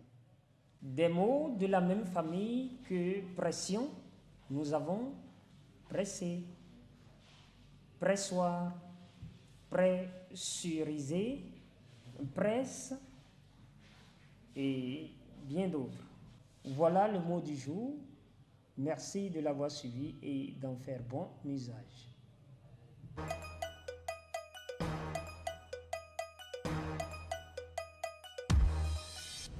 Nafissatou, bonjour. Bonjour Brunel, amis téléspectateurs, bonjour. Vous allez bien? Ça va très bien. Des messages ce matin? Oui, nous avons eu quelques messages ce matin. Il y a eu Sarah qui a eu la chance de n'avoir jamais été victime d'un harcèlement, toutes formes confondues. Nous allons commencer par la préoccupation de Blaise Tchagoun, depuis Perreret. Oui. Bonjour le plateau, juste une question. La femme chef d'entreprise peut-elle harceler son employé de sexe féminin? Je pense que oui, hein, parce que le harcèlement moral, oui. On sait qu'entre femmes, on le dit souvent, on ne se tolère pas. Voilà, on ne se tolère pas. Il y a beaucoup de guerres de leadership. Oui. Quand votre employé femme sent que vous êtes en concurrence, que vous avez le potentiel, le profil qui est proche du sien, et qu'elle a peur, de la sienne, pardon, qu'elle a peur, et elle peut se mettre à vous dévaloriser, à tenir des propos qui vous mettent mal à l'aise, qui vous dévalorisent, qui atteignent votre psychologie, en sorte que vous ne puissiez plus être forte, que vous n'ayez plus confiance, cette confiance qui vous permettait de donner autant de vous-même à l'entreprise. Et donc, ça agit sur le rendement et elle finira par dire, voilà, vous étiez incapable, c'est ce que je disais, c'est ce que les autres, voilà. Donc, ça vient, que ce soit du niveau de la femme que de l'homme, ça arrive. Très bien. Oui, la femme employée, n'est-ce pas? Oui, la femme employée. Harceler sa collègue ou sa collaboratrice. Femme. Sa collaboratrice. Femme. Oui. Ah oui. Très bien, ça se passe. Ça se passe. Si on veut vous mettre dehors, on fait tout pour que vous vous sentiez mal à l'aise et que vous finissiez par être absente, elle ne vient plus au boulot, etc. Et puis, mais je veux dire, la femme, l'employeuse, peut harceler son collaborateur homme aussi, oui. Homme. Oui, par amour, parce que il arrive qu'il tombe sous le charme. non, vous savez, le charme de son collaborateur, oui. Ça peut. Et puis il y a des femmes qui ne vous disent pas, monsieur, je vous aime, mais vous harcèlent. C'est-à-dire, au lieu de dire je vous aime, Elle parle mal de vous partout. C'est comme ça que leur autorité ne leur permet peut-être pas de Pas nécessairement quand on est en position d'autorité. C'est ça. Entre collègues même, ça se passe et puis on ne trouve qu'à dire contre la personne alors qu'on aime la personne. C'est pas facile. Nafissatou. Bonjour le plateau. Harcèlement, je ne crois pas. J'ai toujours pris ça comme une chance qui s'offre à moi, étant donné que je suis un homme. Donc moi, je profite seulement. Ma devise dans le temps était « Tu me harcèles, je te montre que je suis un homme ». Du tac au tac. Donc, il en profite. Il en profite. À fond. Ah non, ça, avec une femme oui, en fait, c'est ça. Au fait, je pense que cette personne ne maîtrise pas vraiment la notion de harcèlement. Parce que quand il maîtrise la notion de harcèlement, ça ne peut jamais être quelque chose dont on profite. Voilà. Très bien. Un autre message? Anonyme toujours. Oui, j'ai été victime du harcèlement. Comment je l'ai géré? Ça n'a pas été facile. Pas du tout. Surtout quand on doit faire face à la personne qui vous harcèle chaque jour. J'ai essayé de prendre du recul, de dire avec respect à la personne vu qu'il était âgé, de bien vouloir m'offrir un peu de paix. Mais c'était peine perdue. Je peux dire que j'ai été victime de quelque chose qui dépasse le harcèlement. J'ai failli sombrer, entrer dans une dépression qui ne dit pas son nom, parce que je n'ai jamais vécu cela. Mais heureusement, j'ai pu parler à quelqu'un qui m'a écouté et qui m'a aidé à sortir de ce gouffre. Le harcèlement n'est pas chose facile. Ça tue à petit feu, surtout quand vous n'en parlez pas autour de vous, si vous ne dénoncez pas. Très bien. Ça se voit qu'elle a vécu beaucoup de choses. Et justement, il y a des gens qui sortent contre vous quand vous les harcelez trop. Ils sortent contre vous, nous sommes au Bénin. Ils vont voir des boconos, des sacs contre vous. Mais que les gens soient suffisamment avertis. Alors, elle a parlé de dépression. Je voudrais qu'on en profite pour parler quand même des conséquences au plan psychologique. Au plan psychologique, il y a des troubles psychopathologiques. Vous savez, nous expliquons d'abord, nous avons un réservoir. Quand c'est débordé, quand c'est trop chauffé, quand c'est débordé, c'est comme si de l'eau chaude qui se déverse sur tout notre corps. Vous pouvez avoir des maux physiques qui sont des conséquences du trop-plein psychologique. Vous voyez, par exemple, ça peut commencer par des picotements dans la tête. C'est comme si votre tête bout d'eau de piment. Est-ce que vous voyez? Et tout ça s'étend sur le corps petit à petit. Vous avez l'anxiété, vous êtes indifférent presque à tout. Vous adoptez des conduites d'évitement. Je ne veux pas me faire voir d'un tel, il va encore mal parler de moi. Vous avez des difficultés de concentration.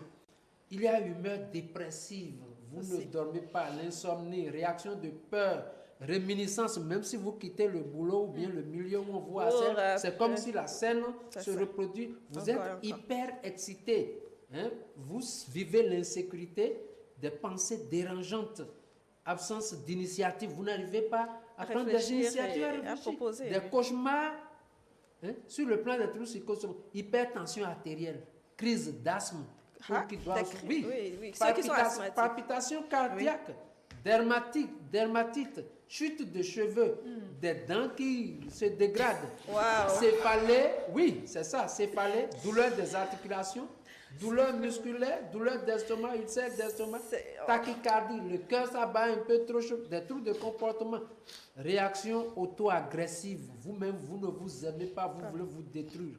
Vous ne mangez pas, troubles de la nutrition, consommation d'alcool, de drogue, de médicaments, consommation de tabac, dysfonctionnement sexuel, j'en ai parlé, isolement social.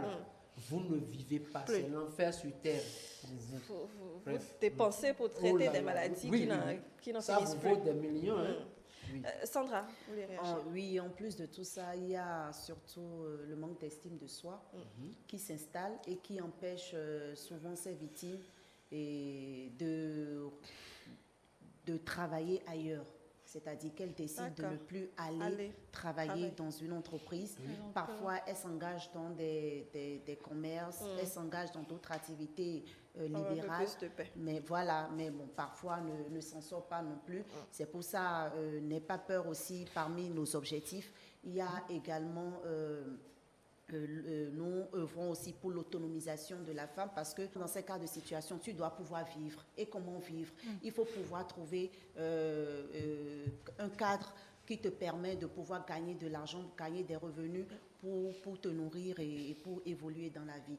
Donc c'est pour cela que, mis à part l'accueil, l'écoute ou bien l'appui juridique et psychologique, il faut aussi permettre à ces gens de victimes de pouvoir se réinsérer et professionnellement, soit dans des activités, soit culturelles, artisanales et tout. En tout cas, te réinsérer pour pouvoir gagner un revenu. Parce que si tu n'arrives pas à gagner un revenu, parfois c'est des regrets. Parce que des fois, on se dit, mais pourquoi? Peut-être que j'aurais dû accepter, peut-être que j'aurais dû laisser tomber, subir et tout. Et c'est pas normal. Donc, mis à part toute cette cellule d'écoute et tout, il faut aussi amener les gens à pouvoir se réinsérer autrement. Très bien. Alors, nous allons recevoir les autres messages, Nafissat. Il ne reste qu'un seul, celui de Adek, qui nous dit « Je n'ai jamais été victime du harcèlement, mais si cela arrivait, je vais certainement trouver une solution. » Eh bien, nous vous proposons une solution. Souvent, en fait, on est focus sur le harcèlement sexuel. Et on ne se rend pas compte qu'on est presque tous victimes du harcèlement moral, surtout de nos chefs du harcèlement moral, parce qu'il y a la façon de faire des reproches, des observations à ses collaborateurs. Le simple fait de dire à un collaborateur, vous êtes inutile, votre diplôme c'est à quoi vous... C'est du harcèlement moral. Ça, simplement, le collaborateur, si ça se répète plusieurs fois et que le collaborateur a des preuves, il peut engager des poursuites contre vous. Vous avez un collaborateur pour qu'il puisse contribuer à l'évolution de l'entreprise, pas pour venir lui montrer cet art, ce que vous supposez être des arts, parce que ce n'est pas qu'en disant, en parlant négativement, que la personne sera motivée à s'améliorer. Non, au contraire, elle va s'enfoncer, elle va trouver qu'elle ne sert à rien, même tous les efforts qu'elle fait, ça ne vous convainc pas. Et donc, le résultat ne sera pas là. Et puis, aucun employé n'est expert. Oui, dans une entreprise, on vient pour apprendre. Aussi. Voilà, parce que c'est toujours différent, même si c'est une entreprise qui fait la même chose. Et dans cette entreprise, tu trouveras une autre expérience et dans l'autre, tu trouveras également absolument. Alors, je voudrais qu'on fasse un tour à la régie, car nous avons parlé du plan juridique et justement, le juriste Eloge Bidi nous en parle un peu plus dans cet élément qu'on va suivre.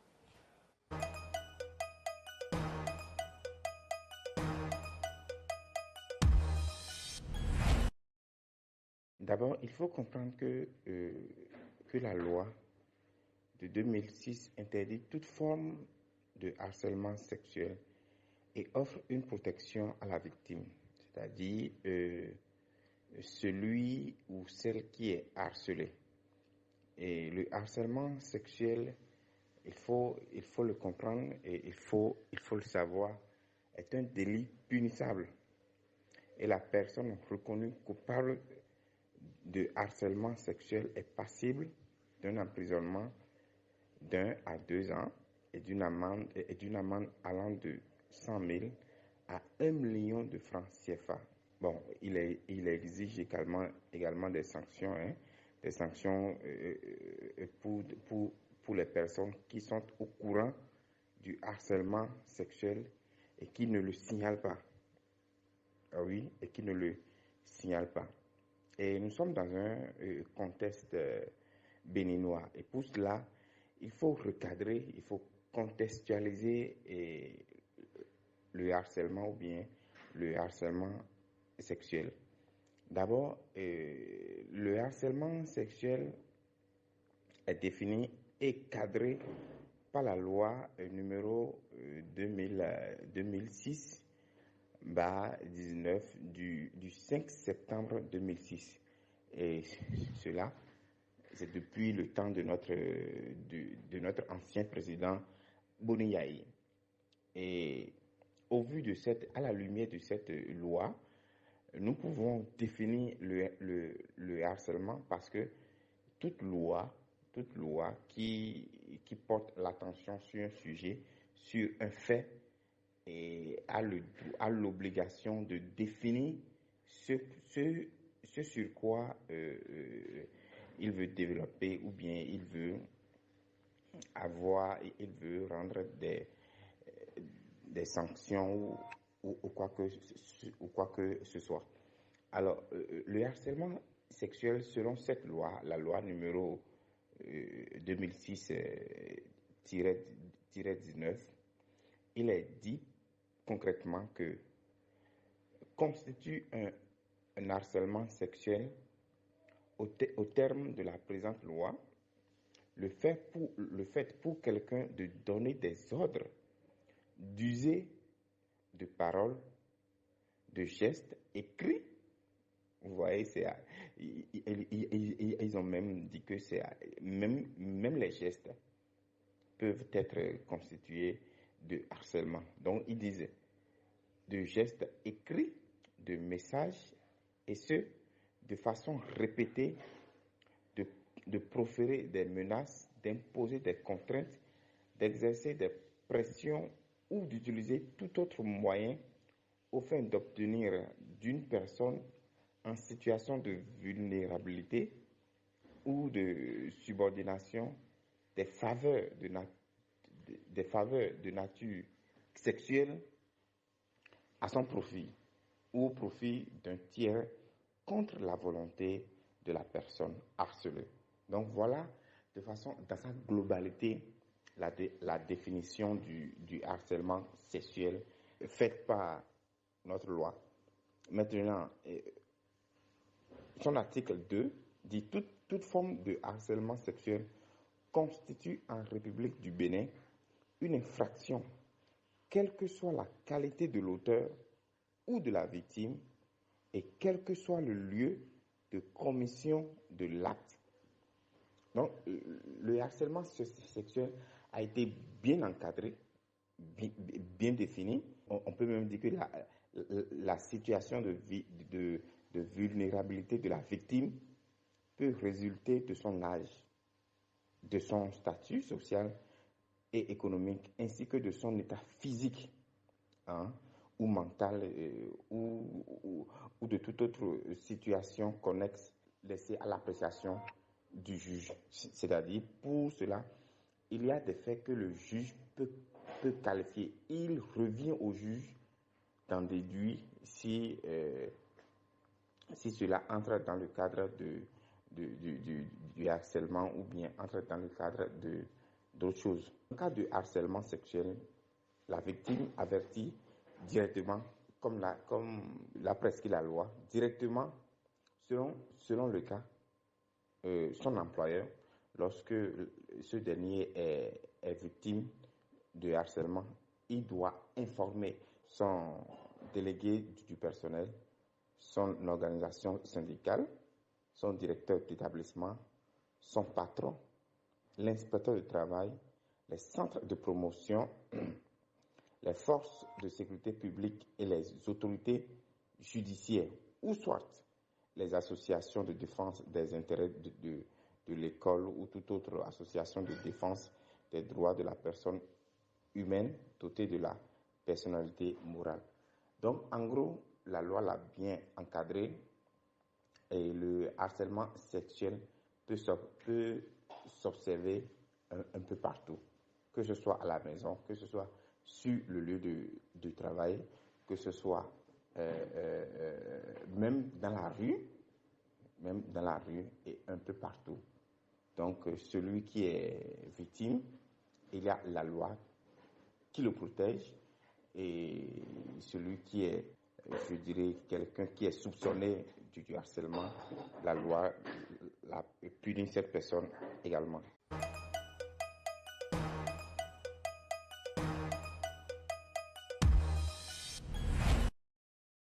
On poursuit avec la pensée de ce matin qui nous vient de Alain Lebré. La plus grande victoire sur le harcèlement moral, c'est de ne pas devenir ce que l'on veut faire de vous. Oui. La plus grande victoire sur le harcèlement moral, c'est de ne pas devenir ce que l'on veut faire de vous. Voilà, très rapidement, un mot sur la pensée. Oui, bon, moi, on a voulu me faire emprisonner, par exemple, en alléguant perte d'un ordinateur. Vous voyez, on est allé à la police, mais la personne a été déboutée. J'ai pensé porter plainte contre la personne, mais j'ai abandonné ça à Dieu. On veut que vous, parce qu'on m'a dit, tu sortiras d'ici mort ou vivant. De toute façon, je remercie Dieu. Que ce soit vivant. Ce n'est pas arrivé. Mais, écoutez, je profite pour dire qu'il faut que chacun prenne ses dispositions. Vos talents, vos dons, repérez-les, valorisez-les pour y vaquer en ces moments-là. Très bien. Merci. C'est très chaud. Oui, souvent le harcèlement moral a pour objectif de vous déstabiliser, a pour objectif de vous faire perdre l'estime que vous avez de vous-même, a pour objectif de vous faire perdre la confiance en soi, de démontrer que ce que la personne vous reproche est ce que vous êtes. Et la plus grande victoire serait d'avoir la tête sur les épaules, d'essayer de prendre de la hauteur sur la situation, de faire ce que vous deviez faire avec tout le professionnalisme et de montrer à la personne qu'elle a tort et que ses agissements n'aboutiront à rien. Sandra, sur la pensée.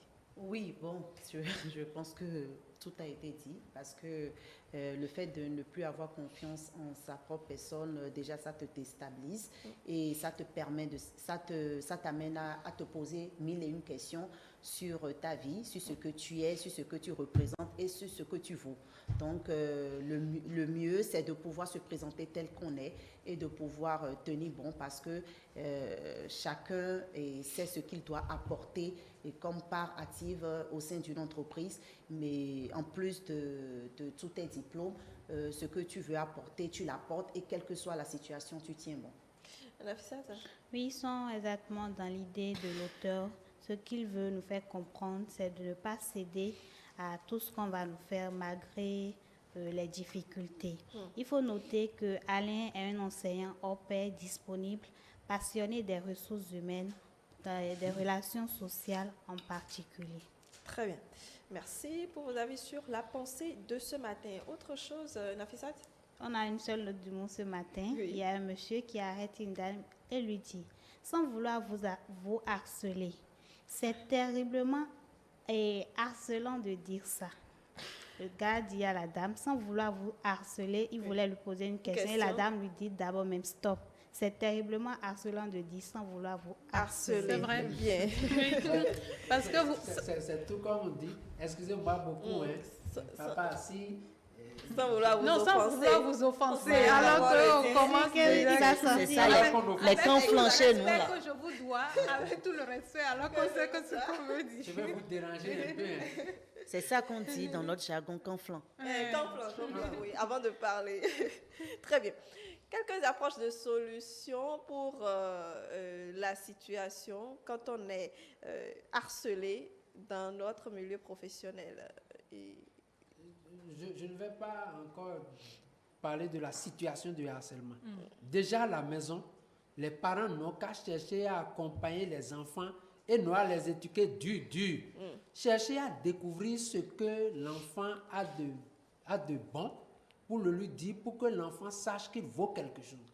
Parce que ce qui se passe au service se greffe sur les sous-bassements fragiles qu'on a déjà, les lacunes qu'on a déjà. À part ça, il faut que les gens aient conscience de leur talent pour les développer, ne pas avoir qu'une seule source de revenus. Oui. Maintenant, il y a les psychiatres, les psychologues. Allez par exemple dans un centre de santé. Allez vous confier. Aujourd'hui, ils en savent un peu. Allez vous confier. À Cotonou, à Porto-Novo, allez dans les hôpitaux.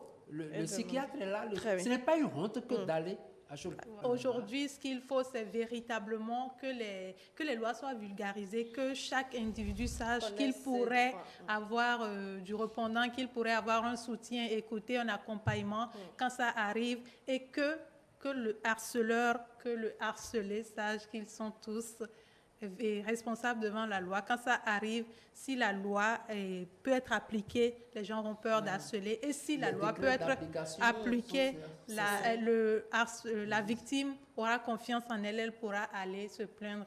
Nafissatou? Il y a des harceleurs qui ne savent pas qui sont harceleurs et il y a des harceleurs aussi qui ne savent pas qui sont harcelés. Il y avait une petite histoire, mais elle est un peu longue. Je vais réduire ça. C'est l'histoire d'une fille aussi qui est harcelée tout le temps par ses camarades de classe juste à cause de son code vestimentaire. Tout le monde court derrière elle, viens ici, tu t'habilles plus que nous, tu es ci, tu es ça. Mais elle a pu s'en sortir à cause de sa maman qui était là, qui a porté plainte. Mais l'école même n'a pas réagi face à ça. C'est sa maman qui l'a accompagnée et avec le temps, elle a pu s'en sortir.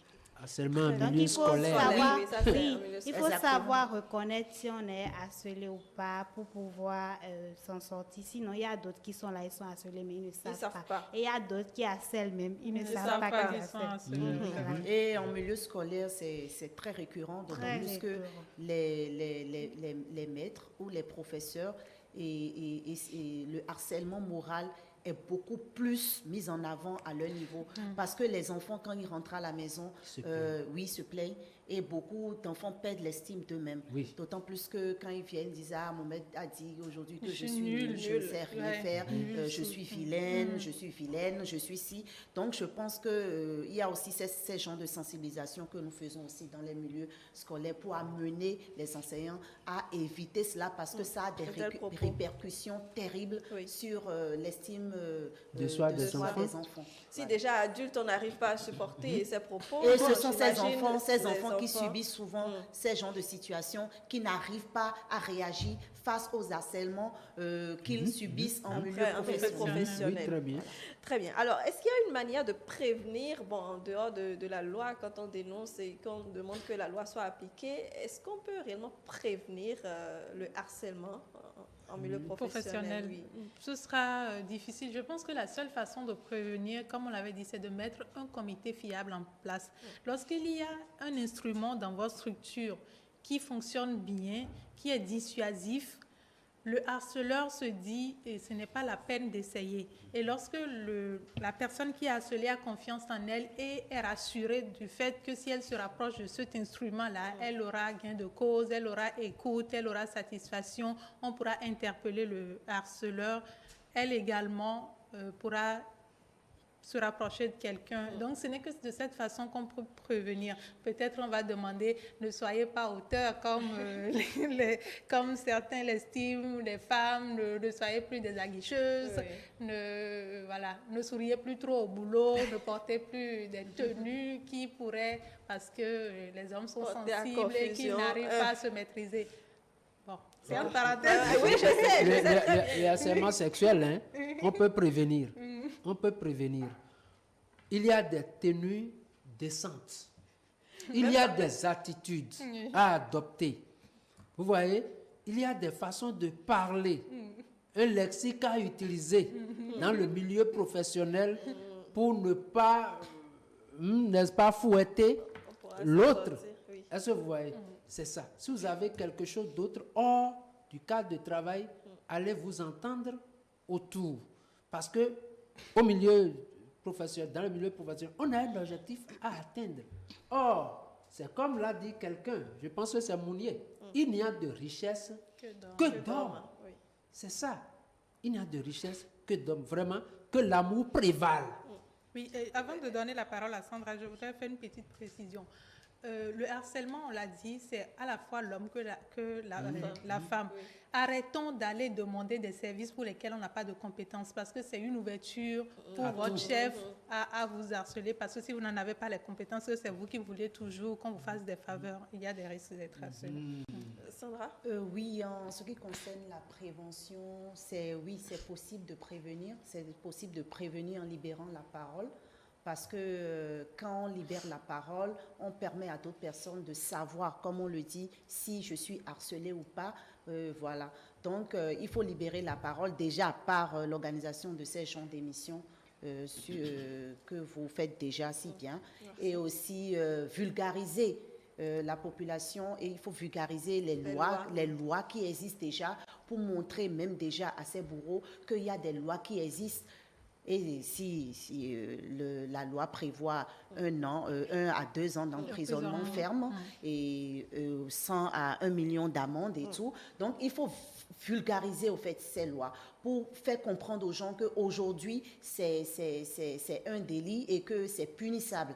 Voilà, donc je pense qu'il faut déjà libérer la parole et aussi organiser des rencontres d'échange, de partage d'expériences et pour permettre à ces personnes aussi de comprendre que voilà les causes du harcèlement, les conséquences et tout, parce que parfois beaucoup pensent que c'est perdre son travail qui est la seule conséquence. Ah, d'accord, la seule Or, la conséquence, c'est plus que ça, parce que des années, tu subis, déjà, c'est des problèmes d'ordre psychologique, et que tu subis pendant des années, et puis même ça instaure une certaine méfiance dans tout ce que tu entreprends, et ça t'empêche de te libérer et de donner le meilleur de toi-même. Ta compétence est diminuée à pratiquement 60%, donc il faut vraiment instaurer ces genres de choses. Alors, oui, vraiment 2 mots, parce que vraiment 2 mots. nous sommes à la fin. La prévention, c'est depuis l'enfance.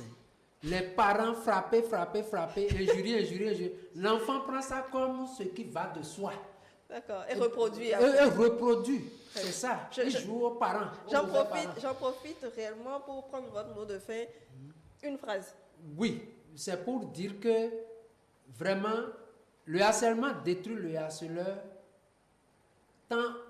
autant qu'il détruit celui qui est harcelé. Parce que les gens qui voient le harceleur faire n'ont pas une bonne opinion. Merci.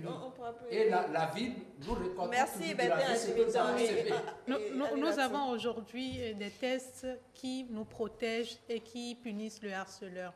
Dénoncer, déjà connaître ses droits, connaître ses cahiers de charges et dénoncer. Merci. Et Sandra? Moi, ce que j'aurais à dire, c'est d'amener les victimes à ne pas avoir peur, à dénoncer, à libérer la parole et à aller surtout vers les centres d'écoute et d'accueil pour déjà une aide psychologique. Merci. Nafissatou. En dénonçant, on aura moins de harceleurs et les harcelés aussi seront réconfortés. Et aussi le côté parent aussi, il faut revoir ça. Il y a les parents qui harcèlent moralement sans le savoir. Merci beaucoup à tous, Sandra et Bertin, Alilatou, Nafissatou. Merci également à tous les invités qui étaient là. Je retiens une chose, quand ça vous arrive, dénoncez pour pouvoir avoir gain de cause et pour ne pas subir les conséquences dramatiques du harcèlement. Infiniment merci. Rendez-vous demain.